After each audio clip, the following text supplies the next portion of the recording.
Gusto ko rin share sa inyo yung personal love ko dito sa perfume na to.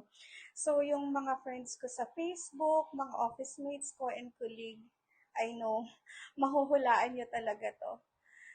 Kasi ito yung lagi kong dala-dala kapag a-attend ng meeting. Ito yung ginagamit ko for special occasion and even every day kasi sobrang love na love ko to. Flower bomb. So this one, binili ko siya when I was in Singapore. Actually, nung pauwi na ako. So, nagmamadali ako noon. I was looking for a particular perfume. Although hindi ko siya makita dun sa store. And then so, nag-amoy-amoy ako ng iba, pero wala akong magustuhan until napatingin ako sa isang shelf and nakita ko siya. So, binili ko siya without even trying it. Binili ko siya out of memory lang dun sa review ng isang napanood ko sa YouTube. And hindi ako nagsisi because sobrang bango niya, sobrang elegante. I love it. I really, really love it. So this flower bomb was actually launched in 2005.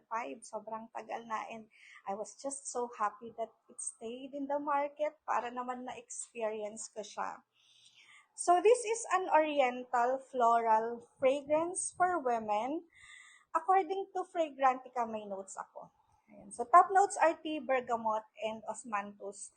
Yung tin niya, ang bako talaga ng mga fragrance na may tea, especially yung kakaiba na like black tea, kasi yung medyo common na yung green tea, ano. Sa middle notes na, nandun yung mga floral na scents like African orange flower, orchid, jasmine rose, and freesia.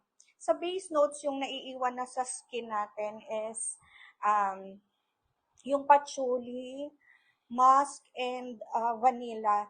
So, yung patchouli nga is hindi siya earthy. Actually, ang galing ng perfumer na napalabas niya talaga yung ganong scent, a bit sweet, hindi siya too sweet.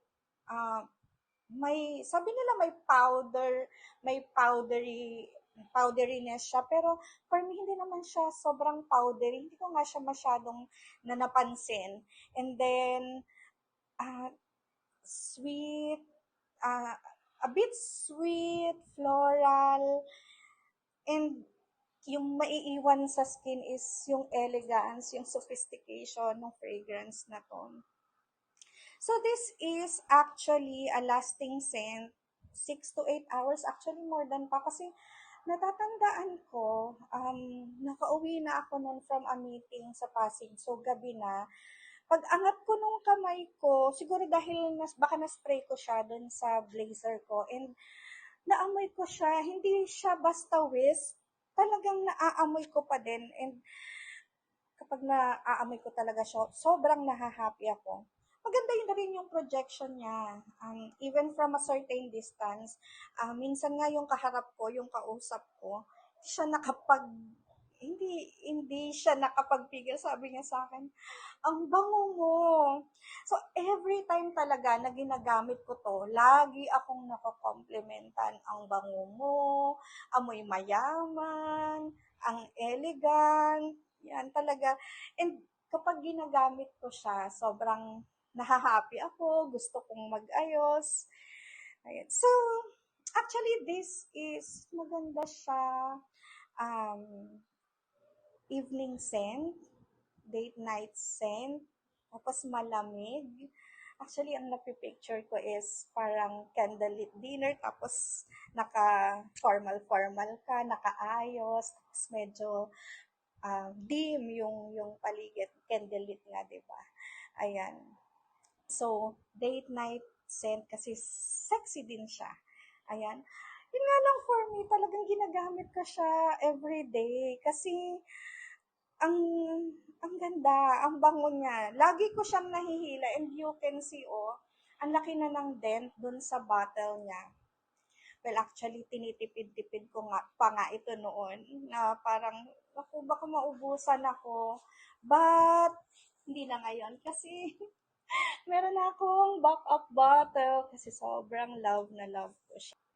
This can be worn actually women actually kapag ka siguro 'to nagamit din and na-carry ng mga lalaki, try nyo. I-try nyo sa skin niyo, try nyo 'pag napunta kayo sa store.